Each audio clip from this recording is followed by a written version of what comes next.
नमस्कार, स्वागत है आप सभी का। आपके साथ मैं हूं सोनल दहिया। खबरों की शुरुआत करेंगे बड़ी खबर के साथ। हरियाणा में मरीजों का आंकड़ा 44,000 के पार पहुंच गया है। एक दिन में 797 नए मरीज सामने आए हैं। प्रदेश में 6,827 एक्टिव केस हैं। कोरोना अपडेट जानिए हरियाणा का। मरीजों का आंकड़ा 44,000 को पार कर गया है। एक दिन में 797 नए मरीज सामने आए हैं। प्रदेश में 6,827 एक्टिव केस हैं। फरीदाबाद की अगर बात की जाए तो 113 नए मरीज फरीदाबाद में सामने आए हैं। गुरुग्राम में 98, अंबाला में 65, महेंद्रगढ़ में 60 से ज्यादा मामले सामने आए हैं। वहीं सिरसा की अगर हम बात करें तो 100 मरीज सिरसा में सामने आए हैं। 24 घंटे में 3 मरीजों की मौत हो गई है। अब तक प्रदेश में 503 लोगों की मौत हो चुकी है। रिकवरी रेट अच्छा है, 83.35% रिकवरी रेट है और डबलिंग रेट 29 दिन का है। तो स्थिति जो है वो ठीक हो रही है, लेकिन फिर भी लोगों को सतर्क होने की, सचेत होने की बहुत जरूरत है। ताजा आंकड़े क्या कहते हैं, कोरोना अपडेट आपको दे रहे हैं। प्रदेश का 797 नए मरीज आज सामने आए। प्रदेश में 6,827 एक्टिव केस हैं। फरीदाबाद में 113 नए मरीज मिले हैं। यहाँ आंकड़ा लगातार बढ़ रहा है। देखिए, गुरुग्राम पहले नंबर 1 था, लेकिन अब फरीदाबाद जो है वो गुरुग्राम को पीछे छोड़ चुका है। सिरसा में 100 मामले सामने आए। 24 घंटे में 3 मरीजों की मौत जो है वो प्रदेश में हो चुकी है। अब तक प्रदेश में 503 लोगों की मौत हो गई है। कुल आंकड़ा अगर हम बात करें, रिकवरी रेट अच्छा हो रहा है day by day. 83.35% recovery rate है और डबलिंग रेट 29 दिन है, यानी कि 29 दिन में केस जो है कोरोना के वो डबल हो रहे हैं प्रदेश में। तो प्रदेश भर की कोरोना अपडेट आपको हम दे रहे हैं। देखिए, इन 10 पॉइंट्स के जरिए हम आपको हर दिन समझाते हैं प्रदेश का कोरोना अपडेट क्या कहता है, हरियाणा के आंकड़े क्या कहते हैं। ये टॉप 10 कोरोना अपडेट हम आपको दे रहे हैं। गुरुग्राम में 98 मामले सामने आए हैं। सिरसा में 100 मामले सामने आए हैं। सोनीपत में 31 नए केस सामने आए हैं। तो ये ताज़ा स्थिति है, कोरोना अपडेट है प्रदेश की। इसको देखकर आप अंदाजा लगा सकते हैं कि रिकवरी रेट जो है वो हमारा बेहतर हो रहा है। 83.35% रिकवरी रेट हो रहा है और प्रदेश में डबलिंग रेट 29 दिन है, यानी इसमें भी अंतराल काफी ज्यादा है, लेकिन फिर भी सतर्क रहने की, सचेत रहने की बहुत जरूरत है। फरीदाबाद की बात करते हैं, जहां करनाल में शहर के कल्पना चावला मेडिकल कॉलेज में प्लाज्मा बैंक खुला है। फरीदाबाद के बाद अब करनाल में प्लाज्मा बैंक खोला गया है, जिसका उद्घाटन उपायुक्त निशांत कुमार यादव ने किया है। करनाल स्थित कल्पना चावला मेडिकल कॉलेज को प्लाज्मा बैंक की जो सौगात है आज मिल गई है। हमारे साथ हैं कल्पना चावला मेडिकल कॉलेज के डायरेक्टर डॉक्टर दुरेजा जी। उनसे जानते हैं कि प्लाज्मा बैंक में क्या आम जनता के लिए सुविधा प्रदान की जाएगी। जी सर। आज हमने कल्पना चावला मेडिकल कॉलेज में ट्रायल रन पे प्लाज्मा बैंक स्टार्ट कर दिया है। आज हमारे पहले डोनर जो कि हमारे श्रवण जी हैं, बटला जी हैं, उन्होंने आज अपना ब्लड डोनेट करा और हमने उनका ब्लड ग्रुप ए पॉजिटिव है। जो प्लाज्मा बैंक है उसमें हम जो मरीज कोविड की जंग जीत चुके हैं उनके 2 हफ्ते के बाद हम उनका टेस्ट करते हैं, RT-PCR टेस्ट करते हैं और उनका एंटीबॉडी टाइटर निकालते हैं। अगर वो दोनों चीजें फेवरेबल होती हैं तो उनका ब्लड लिया जाता है, जिसमें जो हमारा प्लाज्मा यूज करते हैं उनका 500 ml प्लाज्मा लेके वो 2 मरीजों को इस्तेमाल किया जा सकता है। ये जो प्लाज्मा हम लोग लेंगे, ये जो कोविड मरीजों के जो मॉडरेट से सीवियर हैं उनके इलाज में काफी हेल्पफुल रहेगा। तो ये हरियाणा में शायद दूसरा है, पहला गुड़गांव में मुख्यमंत्री ने इन जो उद्घाटन किया है, और इसमें ये कितनी की लागत से बना है और जो मशीनें हैं या इसका क्या आगे रहेगा उचित? हमारे पास इस टाइम 2 मशीनें हैं। इसमें की जो प्रति मशीन की जो कॉस्ट है लगभग 25-26 लाख रुपए है। इसमें एक सिर्फ डिस्पोजेबल सर्किट लगता है जो कि हमारे पास अवेलेबल है, वो कोविड के मरीजों को फ्री ऑफ कॉस्ट उपलब्ध करवाया जाएगा। इसमें कोई भी किसी मरीज का खर्चा नहीं आएगा और जो हम लोग प्लाज्मा लेंगे उसको हम लोग -80 डिग्री पे स्टोर करेंगे और उसकी जो शेल्फ लाइफ है वो बहुत लंबी है, लेकिन हम लोग जितना जल्दी हो सके इसको यूज करेंगे ताकि इसकी एफिकेसी मेंटेन रहे। बिल्कुल, अब जो सौगात है प्लाज्मा बैंक की करनाल कल्पना चावला मेडिकल कॉलेज को मिल चुकी है। डॉक्टर जो दुरेजा हैं उनका कहना है कि लगभग 50 से 52 लाख रुपए की 2 मशीनें यहाँ पर स्टैब्लिश की गई, जिनकी मदद से यहाँ पर प्लाज्मा तैयार किया जाएगा और उन लोगों से संपर्क किया जाएगा जो प्लाज्मा देने के लायक हैं। फिलहाल यह प्रक्रिया आज से शुरू कर दी गई है। करनाल से केसी आर्य, इंडिया न्यूज। और चलिए सीधे आपको दिल्ली लिए चलते हैं। पीएम नरेंद्र मोदी का संबोधन चल रहा है दिल्ली से ये live. Today is a landmark day in the history of tax administration. The vision of the Prime Minister is to empower the taxpayers, to provide a transparent system, and to honor the honest taxpayer. To realize this vision, the CBDT, the Central Board for Direct Taxation, has given a framework and put in place a system in the form of this platform. A transparent, efficient, and accountable tax administration is what this platform brings in. It uses technology, data analytics, and also uses artificial intelligence. What does this mean to the taxpayer in the country? It eases compliance burden. It brings in fair, objective, and a just system. There shall not be any physical interface between the department and the taxpayer, and to an extent, it shall bring in certainty of information. The IT department, the income tax department, has undertaken several reforms which in a normal era would have been remembered as a significant milestone. Last year, it brought down the corporate tax from 30 to 22% for all the manufacturing existing units. It also brought it down to introduced 15% taxation for new manufacturing companies. It removed the dividend distribution tax. It also simplified the personal income tax structure and gave a complete framework of option with simplified and reduced tax structure for those who did not want exemptions or deductions. In other words, taxpayers were given a choice, an option. The Income Tax Department also provided the option for cooperatives to pay taxes at a concessional rate.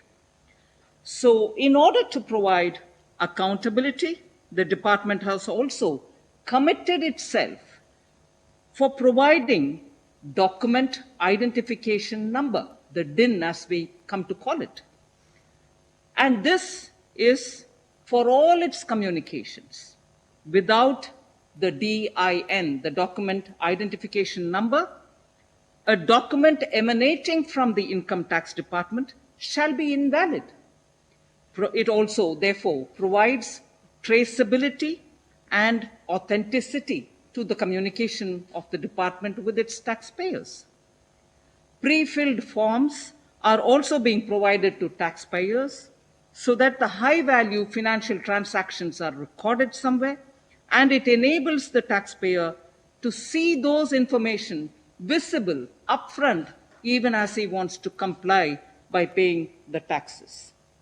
Honorable Prime Minister, the department is also hand-holding taxpayers and helping them to understand how to use pre-filled forms, and therefore it's not just introducing a transparent system, but also is helping the taxpayers to be able to understand and comply.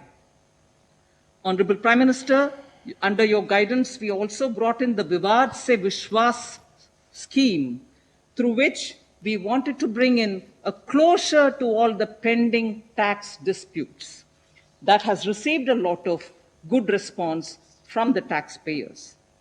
Respective Prime Minister, the IT department has also taken up several measures to provide digital transaction and electronic modes of payments for the taxpayers.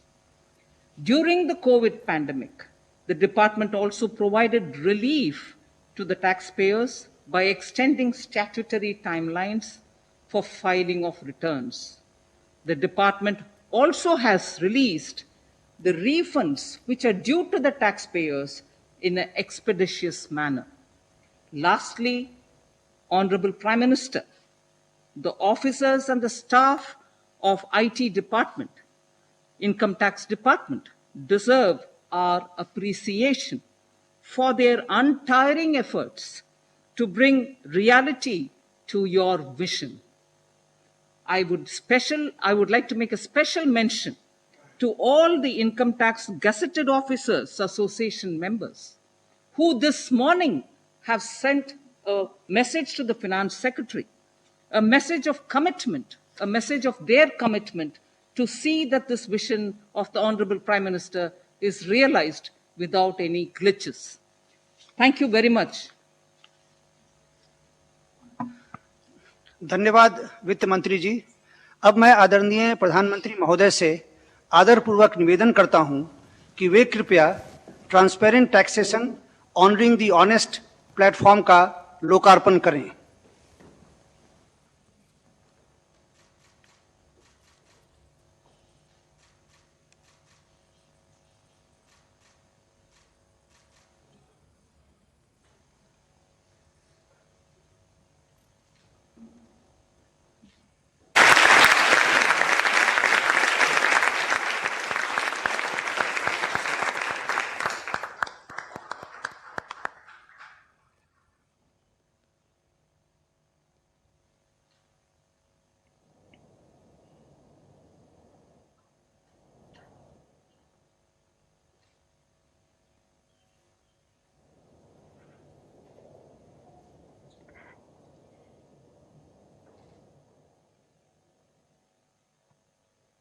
धन्यवाद प्रधानमंत्री जी। अब मैं आपसे अनुरोध करूंगा कि आप अपने विचारों से हमारा मार्गदर्शन करें। आदरणीय प्रधानमंत्री जी। नमस्ते जी। देश में चल रहा स्ट्रक्चरल रिफॉर्म्स का सिलसिला आज एक नए पड़ाव पर पहुंचा है। Transparent taxation, honouring the honest, 21वीं सदी के टैक्स सिस्टम की इस नई व्यवस्था का आज लोकार्पण किया गया है। इस प्लेटफॉर्म में फेसलेस असेसमेंट, फेसलेस अपील और टैक्स पेयर चार्टर जैसे बड़े रिफॉर्म्स हैं। फेसलेस असेसमेंट और टैक्स पेयर चार्टर आज से ही लागू हो गए हैं, जबकि फेसलेस अपील की सुविधा 25 सितंबर यानी दीनदयाल उपाध्याय जी के जन्मदिन से पूरे देश भर में नागरिकों के लिए उपलब्ध हो जाएगी। अब टैक्स सिस्टम भले ही फेसलेस हो रहा है, लेकिन टैक्स पेयर को ये फेयरनेस और फियरलेसनेस का विश्वास देने वाला है। ये सभी टैक्स पेयर्स को इस महत्वपूर्ण तोहफे के लिए मैं बहुत बहुत बधाई देता हूं और इनकम टैक्स विभाग के सभी अधिकारियों को, हर छोटे मोटे कर्मचारी को भी बहुत बहुत शुभकामनाएं देता हूं। साथियों, बीते 6 वर्ष में हमारा फोकस रहा है banking the unbanked, securing the unsecured और फंडिंग द अनफंडेड। आज एक तरह से एक नई यात्रा शुरू हो रही है। ऑनरिंग द ऑनेस्ट ईमानदार का सम्मान। देश का ईमानदार टैक्स पेयर राष्ट्र निर्माण में बहुत बड़ी भूमिका निभाता है। जब देश के ईमानदार टैक्स पेयर का जीवन आसान बनता है, वो आगे बढ़ता है, तो देश का भी विकास होता है, देश भी आगे बढ़ता है। साथियों, आज से शुरू हो रही नई व्यवस्थाएं, नई सुविधाएं, मिनिमम गवर्नमेंट, मैक्सिमम गवर्नेंस, इसके प्रति हमारी प्रतिबद्धता को और मजबूत करती है। ये देशवासियों के जीवन से सरकार को, सरकार के दखल को कम करने की दिशा में भी एक बड़ा कदम है। साथियों, आज हर नियम कानून को, हर पॉलिसी को प्रोसेस और पावर सेंट्रिक अप्रोच से बाहर निकालकर उसको पीपल सेंट्रिक और पब्लिक फ्रेंडली बनाने पर बल दिया जा रहा है। ये नए भारत के नए गवर्नेंस मॉडल का प्रयोग है और इसके सुखद परिणाम भी देश को मिल रहे हैं। आज हर किसी को ये एहसास हुआ है कि शॉर्टकट्स ठीक नहीं है। और हमारे यहां तो रेलवे स्टेशन पे लिखा जाता है, shortcut will you cut you short. गलत तौर तरीके अपनाना सही नहीं है। वो दौर अब पीछे चला गया है। अब देश में माहौल इस ओर आगे बढ़ रहा है कि कर्तव्य भाव को सर्वोपरि रखते हुए सारे काम होने चाहिए। सवाल यह है कि ये बदलाव आखिर कैसे आ रहा है? क्या ये सिर्फ सख्ती से आया है? क्या ये सिर्फ सजा देने से आया है? जी नहीं, बिल्कुल नहीं। इसके अगर मोटे मोटे तौर पर मैं कहूं तो 4 बड़े कारण हैं। पहला, पॉलिसी ड्रिवन गवर्नेंस। जब पॉलिसी स्पष्ट होती है तो ग्रे एरियाज मिनिमम हो जाते हैं और इस कारण व्यापार में, बिजनेस में और सरकार के और निर्णयों में भी डिस्क्रिशन की गुंजाइश कम हो जाती है। दूसरा, सामान्य जन की ईमानदारी पर विश्वास। तीसरा, सरकारी सिस्टम में ह्यूमन इंटरफेस को सीमित करके टेक्नोलॉजी का बड़े स्तर पर उपयोग। आज सरकारी खरीद हो, सरकारी टेंडर हो या सरकारी सेवाओं की डिलीवरी, सब जगह टैग इंटरफेस सर्विस दे रहे हैं।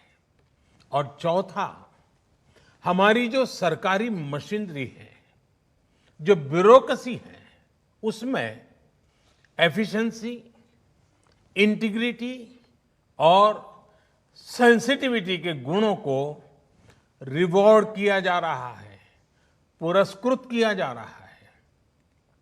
साथियों, एक दौर था जब हमारे यहां रिफॉर्म्स की बहुत बातें होती थी।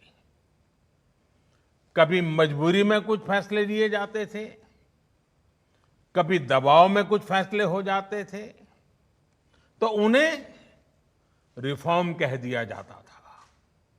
इस कारण इच्छित परिणाम नहीं मिलते थे।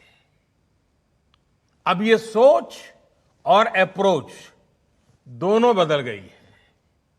हमारे लिए रिफॉर्म का मतलब है रिफॉर्म नीति आधारित हो, टुकड़ों में नहीं हो, होलिस्टिक हो और एक रिफॉर्म दूसरे रिफॉर्म का आधार बने, नए रिफॉर्म का मार्ग बनाए।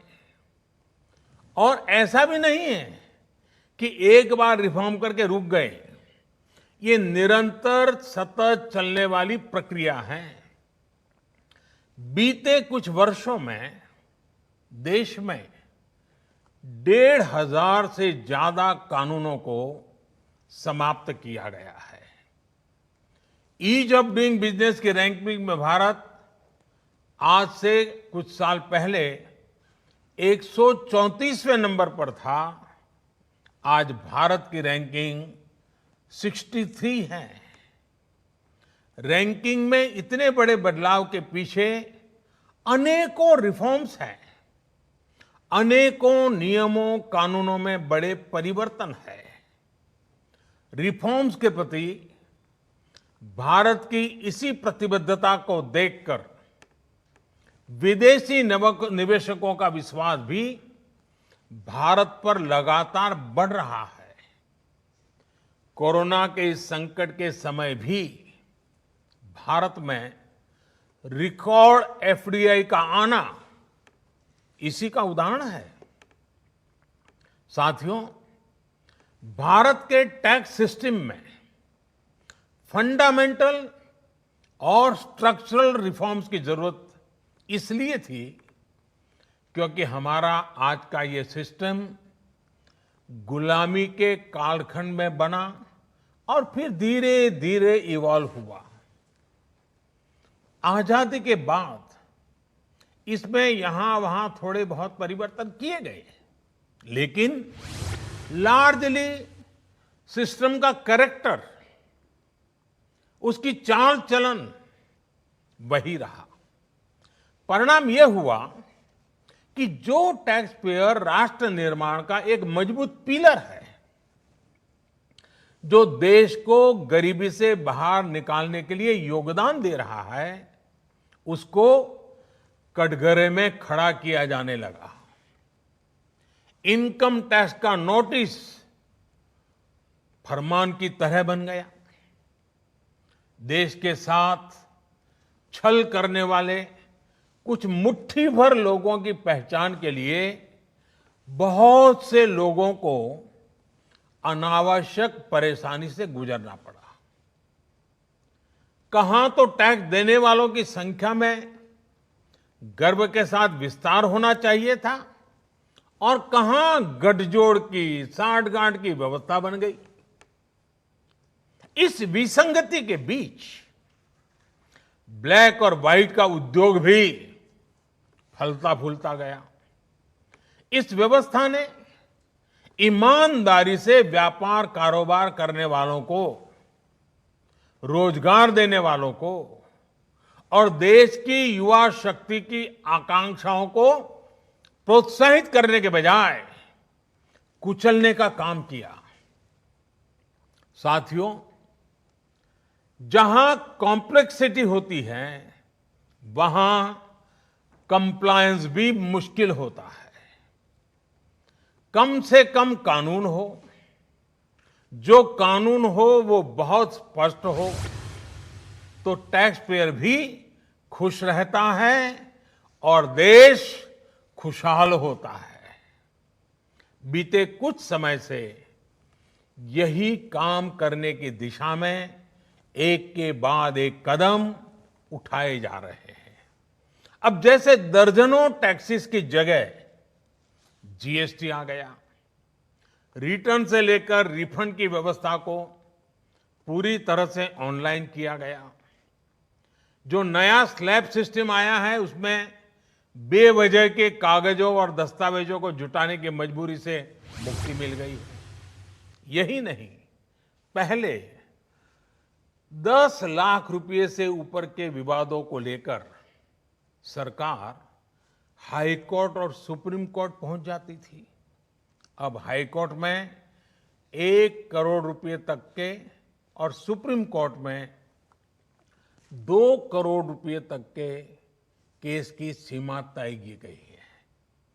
विवाद से विश्वास जैसी योजना से कोशिश ये है कि ज्यादातर मामले कोर्ट से बाहर ही सुलझ जाए।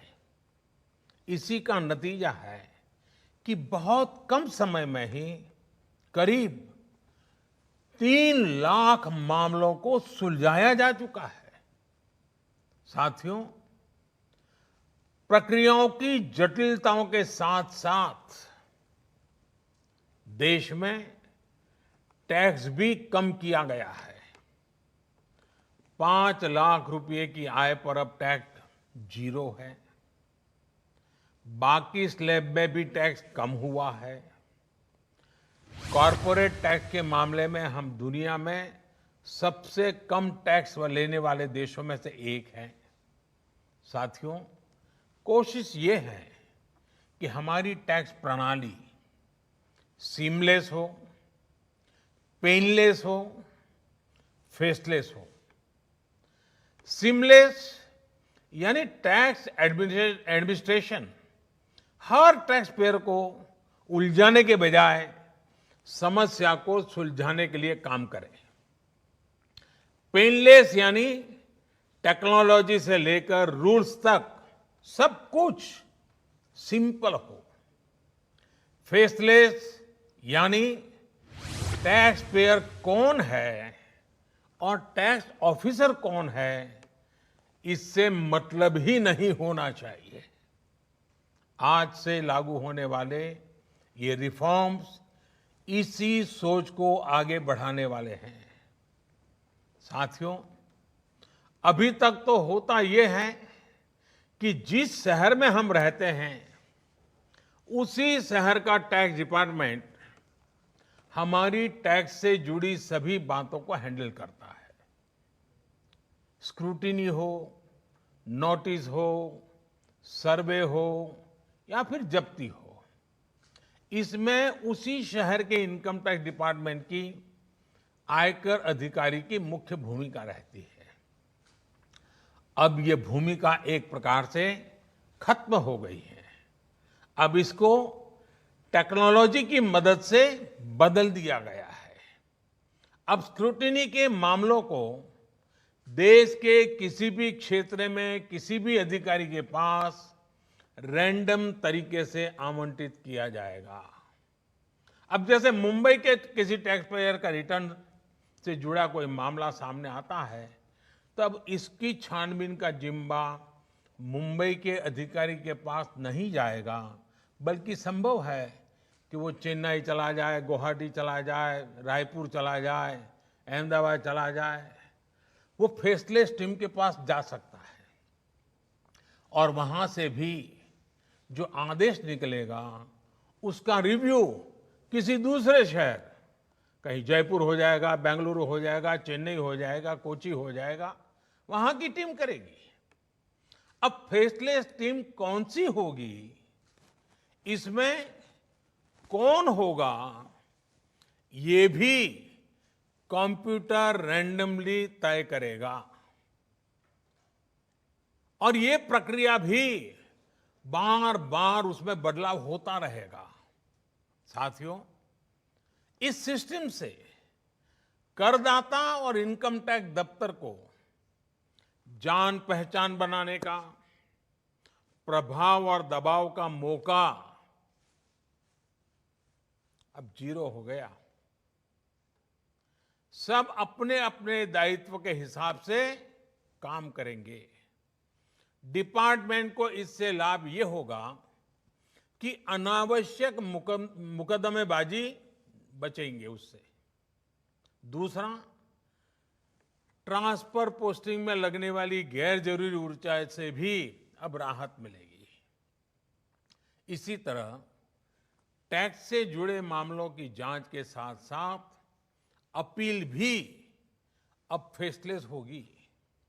साथियों, इस एक महत्वपूर्ण रिफॉर्म के साथ साथ आज भारत एक बहुत महत्वपूर्ण कदम उठा रहा है। और वो है टैक्स पेयर चार्टर। ये टैक्स पेयर चार्टर भी देश की विकास यात्रा में बहुत बड़ा कदम है और टैक्स पेयर के लिए अधिकार और कर्तव्य दोनों को संतुलित करने का और सरकार की जिम्मेवारी पक्की करने का ये बहुत अहम कदम है। टैक्स पेयर को इस तरह का सम्मान और सुरक्षा देने वाले दुनिया में बहुत कम देश है, गिने चुने देश हैं। लेकिन अब भारत भी इस महत्वपूर्ण कदम की ओर अपने आप को ले जाकर के उसमें शामिल हो गया है। अब टैक्स पेयर को उचित, विनम्र और तर्क संगत व्यवहार का भरोसा दिया गया है। यानी आयकर विभाग को अब टैक्स पेयर की डिग्निटी का संवेदनशीलता के साथ ध्यान रखना होगा। अब टैक्स पेयर की बात पर विश्वास करना होगा। डिपार्टमेंट उसको बिना किसी आधार के ही शक की नजर से नहीं देख सकता। अगर किसी प्रकार का संदेह है भी तो टैक्स पेयर को अब अपील और समीक्षा का भी अधिकार दिया गया है। साथियों, अधिकार हमेशा दायित्वों के साथ आता है, कर्तव्यों के साथ आते हैं। इस चार्टर में भी टैक्स पेयर से कुछ अपेक्षाएं की गई हैं। टैक्स पेयर के लिए टैक्स देना या सरकार के लिए टैक्स लेना ये कोई हक का, अधिकार का विषय नहीं है, बल्कि ये दोनों का दायित्व है, जिम्मेवारी है, कर्तव्य है, रिस्पॉन्सिबिलिटी है। टैक्स पेयर को टैक्स इसलिए देना है क्योंकि उसी से सिस्टम चलता है। देश की एक बड़ी आबादी के प्रति देश अपना फर्ज निभा सकता है और उज्जवल भविष्य की ओर कदम भी रख सकता है। इसी टैक्स से खुद टैक्स पेयर को भी तरक्की के लिए, प्रगति के लिए बेहतर सुविधाएं और इंफ्रास्ट्रक्चर मिल पाता है। वहीं सरकार का ये दायित्व है कि टैक्स पेयर की पाई पाई का सदुपयोग करे। ऐसे में आज जब करदाताओं को सुविधा और सुरक्षा ये दोनों मिल रही हैं तो देश भी हर टैक्स पेयर से अपने दायित्वों के प्रति ज्यादा जागरूक रहने की अपेक्षा करता है। साथियों, देशवासियों पर भरोसा, इस सोच का प्रभाव कैसे जमीनी पर नजर आता है, ये समझना भी बहुत जरूरी है। वर्ष 2012-13 में जितने टैक्स रिटर्न होते थे उसमें से 0.94% की स्क्रूटनी होती थी। वर्ष 2018-19 में ये आंकड़ा घटकर 0.26% पर आ गया है। यानी केस की स्क्रूटनी करीब करीब 1/4 हो गई है, 4 गुना कम हुई है। स्क्रूटनी का 4 गुना कम होना अपने आप में बता रहा है कि बदलाव कितना व्यापक है। साथियों, बीते 6 वर्षों में भारत ने टैक्स एडमिनिस्ट्रेशन में गवर्नेंस का एक नया मॉडल विकसित होते देखा है। We have decrease complexity, decrease taxes, decrease litigation, increase transparency, increase tax compliance, increase trust on the taxpayer। साथियों, इन सारे प्रयासों के बीच बीते 6-7 साल में इनकम टैक्स रिटर्न भरने वालों की संख्या में करीब 2.5 करोड़ की वृद्धि हुई है। ये वृद्धि तो बहुत बड़ी है, लेकिन इस बात का हम इनकार नहीं कर सकते हैं कि इसके बावजूद भी 130 करोड़ के देश में ये बहुत कम है, बहुत कम है। इतने बड़े देश में सिर्फ 130 करोड़ में से 1.5 करोड़ साथी ही इनकम टैक्स जमा करते हैं। 130 करोड़ में 1.5 करोड़। मैं आज देशवासियों से भी आग्रह करूंगा, जो सक्षम है उनको भी आग्रह करूंगा, भिन्न भिन्न करके व्यापार उद्योग के संगठन चलाते हैं उनको भी आग्रह करूंगा। इस पर हम सबको चिंतन करने की जरूरत है, देश को आत्मचिंतन करना होगा और ये हमारा आत्मचिंतन ही आत्मनिर्भर भारत के लिए आवश्यक है, अनिवार्य है। और ये जिम्मेदारी सिर्फ टैक्स डिपार्टमेंट की नहीं है, ये जिम्मेवारी हर हिंदुस्तानी की है, हर भारतीय की है जो टैक्स देने में सक्षम है, लेकिन अभी वो टैक्स नेट में नहीं है। वो स्वप्रेरणा से अपने आत्मा को पूछे, आगे आए। और अभी 2 दिन के बाद 15 अगस्त है। आजादी के लिए मरने मिटने वालों को जरा याद कीजिए, आपको लगेगा हां मुझे भी कुछ न कुछ देना चाहिए। आइए विश्वास के, अधिकारों के, दायित्वों के इस महत्वपूर्ण भावना का सम्मान करते हुए, इस प्लेटफॉर्म का सम्मान करते हुए नए भारत, आत्मनिर्भर भारत के संकल्प को सिद्ध करें। एक बार फिर देश के वर्तमान और भावी ईमानदार टैक्स पेयर को बहुत बहुत बधाई देता हूं, शुभकामनाएं देता हूं। और ये पहल, ये बहुत बड़ा फैसला लिया गया है। इनकम टैक्स के अधिकारियों को भी जितनी बधाई दे उतनी कम है।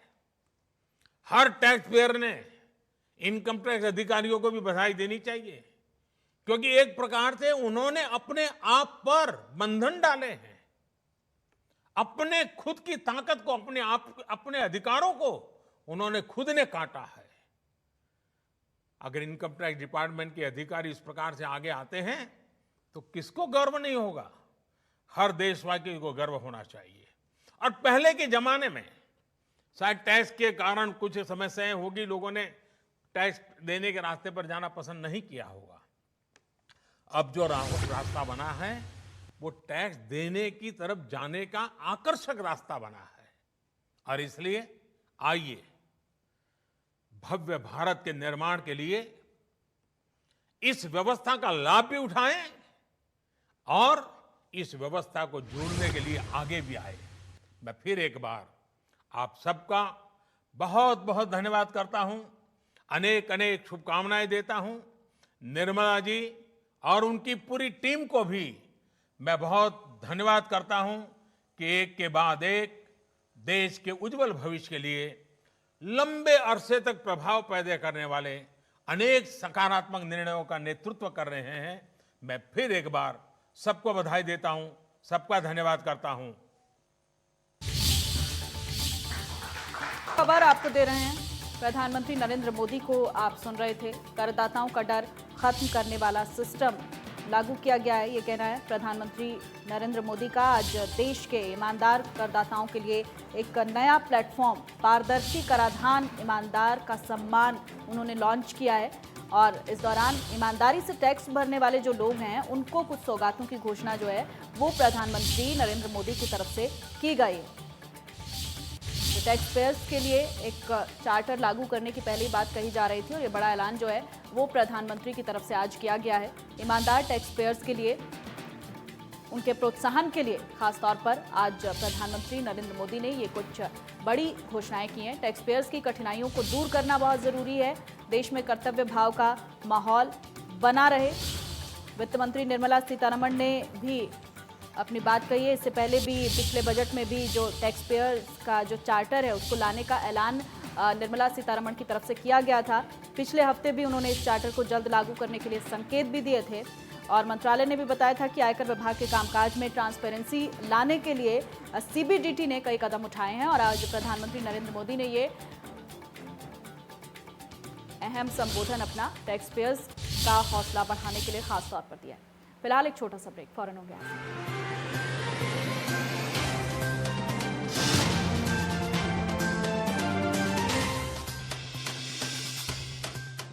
हेल्थ इंश्योरेंस आपको हॉस्पिटल के लाखों के बिल से बचाता है और टर्म लाइफ इंश्योरेंस आपके बाद परिवार को सहारा देता है। ये दोनों आज ही करवाइए policybazaar.com से। अब छोटी छोटी मंथली पेमेंट्स में महंगा नहीं है। policybazaar.com, standard terms and conditions apply. कभी हुआ है आपके साथ ऐसा कि भूख ना हो फिर भी खाने को मन चाहे? होगा, ऐसा भी होगा जब रसोई से नैनो बासमती राइस की खुशबू आप तक पहुंचेगी। नैनो बासमती राइस, सिर्फ राइस नहीं, अपना राइस। सेफ रहिए, सेफ चुनिए। Chinar fabrics presents anti corona fabric in association with health guard Australia, जो कोरोना के खिलाफ 99.94% इफेक्टिव है। So visit your nearest Chinar fabric store. महाराज जी, ऐसा कहा जाता है जीवन का सार अनोखा है, मृत्यु का श्रृंगार अनोखा है। ग्रंथ तो बहुत है इस दुनिया में, परंतु गीता जी का भाव अनोखा है। तो उसी भाव की चर्चा आज हम आपके मुख से सुनना चाहते हैं। परफेक्ट लाइफ फिलॉसफी है गीता, तो उस नाते से आप देखेंगे कि आज जहाँ जहाँ जिस जिस प्रकार की समस्याएं बढ़ती हुई दिखाई दे रही हैं, भगवद गीता में हर समस्या का समाधान है।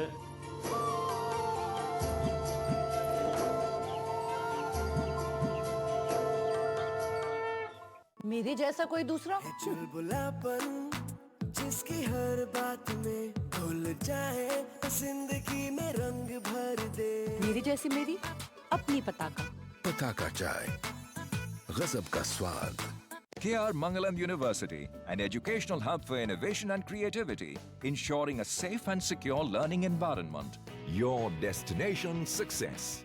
हेल्थ इंश्योरेंस आपको हॉस्पिटल के लाखों के बिल से बचाता है और टर्म लाइफ इंश्योरेंस आपके बाद परिवार को सहारा देता है। ये दोनों आज ही करवाइए policybazaar.com से। अब छोटी छोटी मंथली पेमेंट्स में महंगा नहीं है। policybazaar.com, standard terms and conditions apply. देखिए क्या फालतू सीमेंट लगा रहे हैं, कुछ साल में जंग हमें खा जाएगा। अब बिल्डिंग वैसे हमारी बिल्डिंग में तो श्री संगरोधक सीमेंट लगा रहे हैं। लकी हो। तुम कहाँ के हो? यूपी के। हमारी मम्मी भी वहीं की है। आंटी वहाँ की है।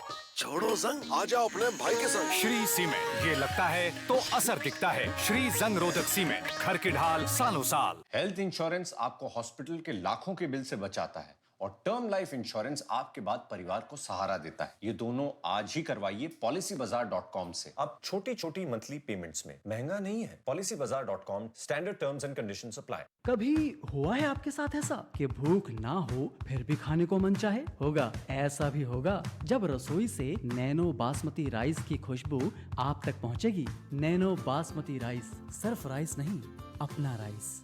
सेफ रहिए, सेफ चुनिए। Chinar fabrics presents anti corona fabric in association with health guard Australia, जो कोरोना के खिलाफ 99.94% इफेक्टिव है। So visit your nearest Chinar fabric store. महाराज जी, ऐसा कहा जाता है जीवन का सार अनोखा है, मृत्यु का श्रृंगार अनोखा है। ग्रंथ तो बहुत है इस दुनिया में, परंतु गीता जी का भाव अनोखा है। तो उसी भाव की चर्चा आज हम आपके मुख से सुनना चाहते हैं। परफेक्ट लाइफ फिलॉसफी है गीता, तो उस नाते से आप देखेंगे कि आज जहाँ जहाँ जिस जिस प्रकार की समस्याएं बढ़ती हुई दिखाई दे रही हैं, भगवद गीता में हर समस्या का समाधान है।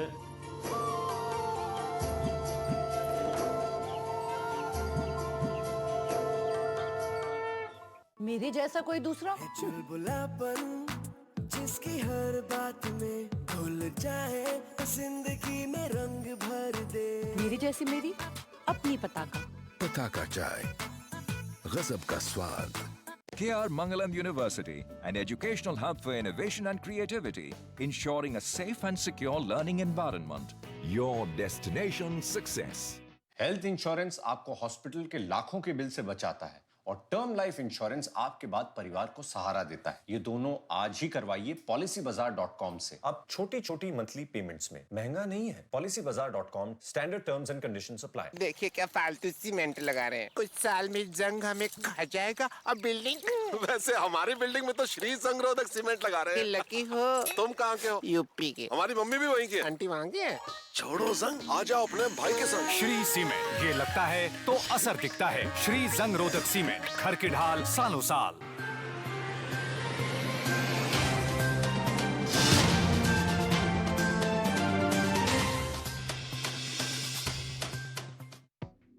बड़ी खबर के प्रस्तुत करता है सच्ची सहेली, महिलाओं के लिए सबसे भरोसेमंद औषधि एवं टॉनिक। सह प्रायोजक पेट सफा आयुर्वेदिक चूर्ण, पेट सफा तो हर रोग दफा। और दर्द की क्या औकात जब लेब्डिक रिलीफ LR होसा, the quality product by Laborate.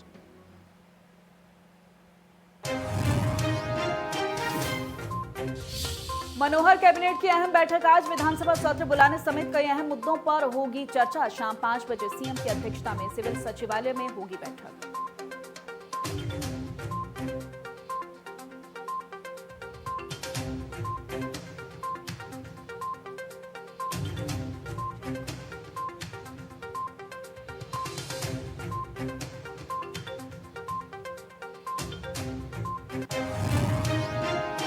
जांच में उत्कृष्टता के लिए 121 पुलिसकर्मियों को किया गया सम्मानित। हरियाणा के 3 पुलिस वालों का भी नाम। सीएम ने बधाई देकर कहा, ये सम्मान बढ़ाएगा पुलिसकर्मियों का मनोबल।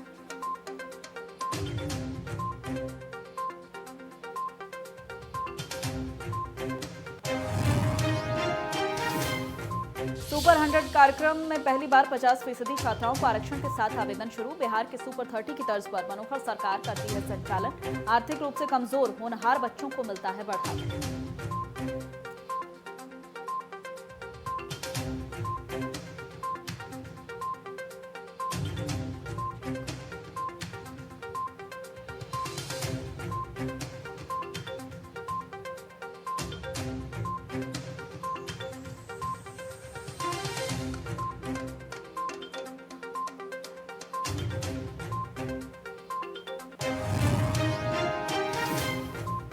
केंद्र के अध्यादेश समेत कई मुद्दों को लेकर कांग्रेस का हल्ला बोला। आज जिला मुख्यालय पर कई बड़े नेता करेंगे प्रदर्शन। राज्यपाल और राष्ट्रपति के नाम सौंपा जाएगा ज्ञापन।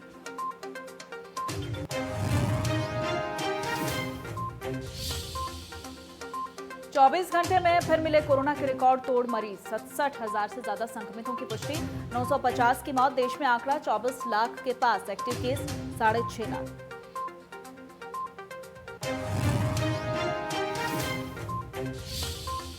प्रदेश में 44,000 के पार पहुंचा पॉजिटिव केस का आंकड़ा। फरीदाबाद में 113 और गुरुग्राम में 98 नए मामले। अंबाला में 65 और महेंद्रगढ़ में मिले 60 मरीज।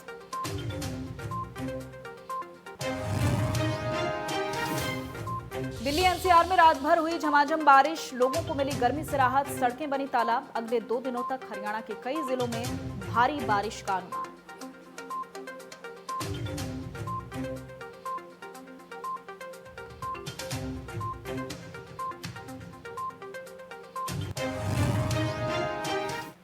और खबरों में आगे बढ़ेंगे। अंबाला में दिल्ली अमृतसर नेशनल हाईवे पर भीषण सड़क हादसा हो गया है, जहां तेज रफ्तार 2 ट्रक आपस में भिड़ गए। हादसे में एक ट्रक ड्राइवर गंभीर रूप से घायल हो गया और टक्कर इतनी जबरदस्त थी कि दोनों ट्रकों के परखच्चे उड़ गए। हादसे के बाद हाईवे पर लंबा जाम लग गया। ये देखिए घटनास्थल की तस्वीरें भी हम आपको दिखा रहे हैं। अंबाला की ये तस्वीरें। दिल्ली अमृतसर नेशनल हाईवे पर एक बड़ा हादसा हुआ है। हाईवे पर 2 तेज रफ्तार ट्रक आपस में भिड़ गए। इसके बाद हादसे के बाद हाईवे पर जाम की स्थिति बन गई। वैसे ही बारिश का मौसम है, तमाम जगहों पर बारिश हो रही है और इसके चलते सड़कों पर वाहनों की गति वैसे ही धीमी हो गई है और ऐसे में इस सड़क हादसे ने वहाँ के लोगों की मुश्किलें बढ़ा दी हैं। अंबाला में सड़क हादसा हुआ और वहीं दिल्ली एनसीआर में अचानक मौसम ने करवट ली है। रात भर मूसलाधार बारिश हुई है, इससे लोगों को उमस भरी गर्मी से तो राहत मिली ही है, लेकिन दिल्ली की सड़कें दरिया बन गई हैं। कई जगह पर पानी भर गया है, जिसके कारण लोगों को परेशानी का सामना करना पड़ रहा है। फिलहाल दिल्ली एनसीआर के कई इलाकों में तेज बारिश का सिलसिला जारी है। जल जमाव के बाद कई जगहों पर ट्रैफिक की रफ्तार थम गई है। मौसम विभाग ने अगले 2 दिन तक दिल्ली और आसपास के जो इलाके हैं वहां भारी बारिश का अनुमान जताया है। दिल्ली एनसीआर के कई इलाकों में बारिश इतनी मूसलाधार हुई है कि विजिबिलिटी बेहद कम हो गई है। ये देखिए तस्वीरें, हम आपको दिल्ली की तस्वीरें दिखा रहे हैं। हालांकि जरा सी बारिश प्रशासन के दावों की पोल खोल कर रख देती है। तमाम दावे हवा में, पानी में धुलते हुए दिखाई देते हैं। और ऐसे में देखिए तस्वीरें दिल्ली एनसीआर की, जहां सड़कें तालाब में तब्दील हो गई। दिल्ली एनसीआर में रात भर झमाझम बारिश हुई है और इसके चलते आवाजाही में लोगों को परेशानियों का सामना करना पड़ा। खासतौर पर जो ऑफिस पहुंचने वाले लोग हैं उनको सुबह काफ़ी दिक्कतों का सामना करना पड़ा। कई जगहों पर जाम की स्थिति देखने को मिली और ऐसे में वाहनों की रफ्तार सड़कों पर धीमी दिखाई दी। और वहीं सोनीपत में बारिश के बाद सड़क स्विमिंग पूल में बदल गई हैं। सोनीपत से भी तस्वीरें सामने आई हैं। शहर की तमाम सड़कों पर 4-4 फीट पानी भर गया है, जिसकी वजह से लोगों का घरों से निकलना मुश्किल हो गया है। पानी ज़्यादा होने के कारण आने जाने वाली गाड़ियां भी रुक गई हैं। बारिश ने शहर से पानी निकासी के प्रशासनिक दावों को पूरी तरह से धो दिया है। विधायक सुरेंद्र पवार के आवास के बाहर भी सड़क पर भारी जलभराव देखा गया। आने जाने वाले वाहन चालकों का कहना है कि बारिश की वजह से सड़कों पर पानी भर गया है और इसके चलते उन्हें दिक्कतों का सामना करना पड़ रहा है। देखिए सुरेंद्र पवार का आवास है और उनके बाहर के घर के बाहर की ये तस्वीरें हैं। जब विधायक के घर के बाहर इस तरह के हालात हैं तो बाकी जगहों पर सोनीपत में किस तरह की स्थिति होगी आप अंदाजा लगा सकते हैं। विधायक आवास की सड़क भी यहाँ पर दरिया बनी हुई दिखाई दे रही है। सोनीपत की तस्वीरें आपको हम दिखा रहे हैं, जहाँ 4-4 फीट तक पानी भर गया है। कैसे लोग परेशानियों का सामना करते हुए, और इसी बीच बच्चे अटखेलियाँ करते हुए भी दिखाई दे रहे हैं। लेकिन जो एक्चुअल में लोग आवाजाही कर रहे हैं उनके लिए बड़ी परेशानी भरा ये मौसम है। सोनीपत से ये तस्वीरें हम आपको दिखा रहे हैं, जो अपने आप में बहुत परेशान कर देने वाली तस्वीरें हैं कि हर बार मॉनसून का जो सीज़न होता है तमाम तरह के दावे प्रशासन की तरफ से होते हैं, लेकिन उन दावों की कैसे पोल खुलती है। जैसी ज़रा सी बारिश होती है सड़कें पानी से लबालब दिखाई देती हैं।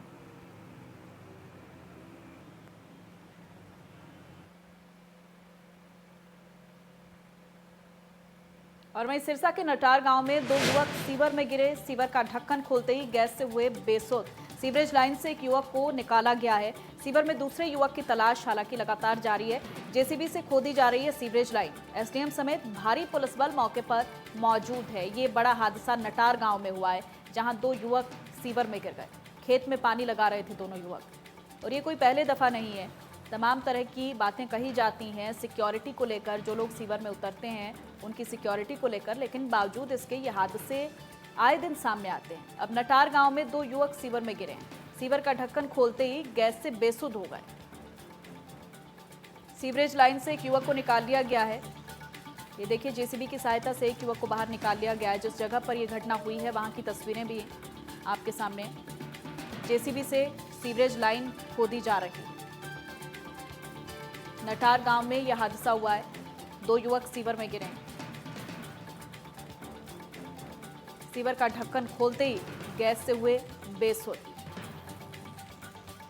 सरकारों की तरफ से भी कहा जाता है कि सीवर में उतरने वाले लोगों की सिक्योरिटी के लिए तमाम तरह के इंतजामात होते हैं।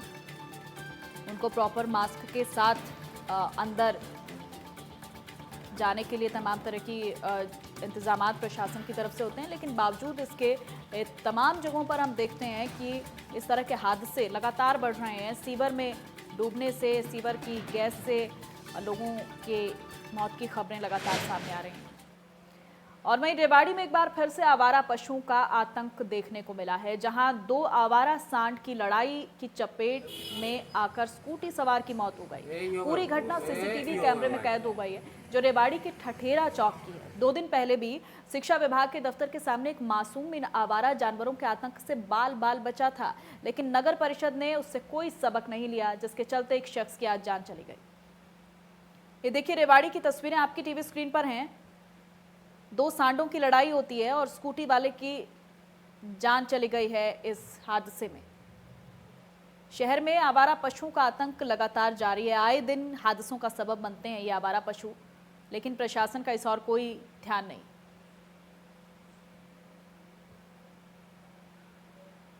जाको राखे साइयां मार सके ना कोई, ये कहावत उस समय सही साबित हुई जब एक व्यक्ति ने भरी नहर में छलांग लगा दी। घर से परेशान यमुनानगर के कल्याण नगर के एक बुजुर्ग व्यक्ति ने आज हमीदा हेड पुल से नहर में छलांग लगा दी, जिससे वहां पर सुबह के समय घूम रहे कुछ लोगों ने मिलकर उसे बाहर निकाला और उसकी सूचना पुलिस को दी। पुलिस ने मौके पर पहुंचकर व्यक्ति के बयान के ऊपर आगामी कार्रवाई शुरू कर दी। बताया जा रहा है कि शख्स अपने परिवार वालों से परेशान था, जिसके बाद उसने ये कदम उठाया, लेकिन व्यक्ति को सुरक्षित बाहर निकाल लिया गया। परिवार वालों से ये बुजुर्ग परेशान था। ये देखिए तस्वीरें भी हैं, यमुनानगर से तस्वीरें सामने आई हैं। लोगों ने मिलकर बुजुर्ग को नहर से बाहर निकाला है। बुजुर्ग की जान बचा ली गई है। बताया जा रहा है कि अपने परिवार वालों से बुजुर्ग परेशान था, इसी के चलते उसने आत्महत्या की कोशिश की।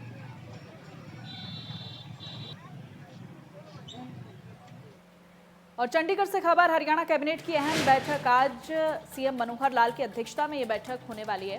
विधानसभा सत्र बुलाने समेत कई मुद्दों पर चर्चा होगी इस बैठक के दौरान और कई फैसलों पर मुहर लग सकती है। हरियाणा सचिवालय में शाम 5 बजे ये बैठक होने जा रही है। तो विधानसभा सत्र बुलाने समेत कई मुद्दों पर चर्चा हो सकती है। काफी महत्वपूर्ण ये बैठक शाम 5 बजे सीएम मनोहर लाल की अध्यक्षता में ये बैठक होगी हरियाणा सचिवालय। ये बड़ी खबर चंडीगढ़ से, हरियाणा कैबिनेट की महत्वपूर्ण बैठक आज सीएम मनोहर लाल की अध्यक्षता में ये अहम बैठक होगी। अब देखना ये होगा कि इस बैठक में किन एजेंडों पर मुहर लगती है, क्या कुछ वो योजनाएं हैं जिन पर चर्चा रहती है। कई तरह के